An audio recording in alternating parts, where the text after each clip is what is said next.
In the midst of the hustle and bustle of a big city, a short escape to Mother Nature won't hurt. Many people's assumption about Tokyo is that this heavily populated city is just about skyscrapers and busy streets. But Tokyo is so much more than that. It is also rich in nature, and many places offer beautiful parks where you can relax and have inner peace while enjoying the scenery. One of my most favorite parks in Tokyo is Arisugawa-no-miya Memorial Park. It is located in Minami Azabu Minato and is just a 5-minute walk from Hiro Station.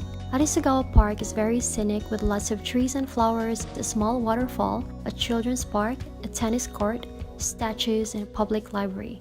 It also has a very charming and elegant garden with a pond full of turtles and fish and a beautiful wooden bridge going up the small hills. Arisugawa Park is very enchanting and is the perfect place to have a relaxing time alone or with family and friends. And the best part? It's free.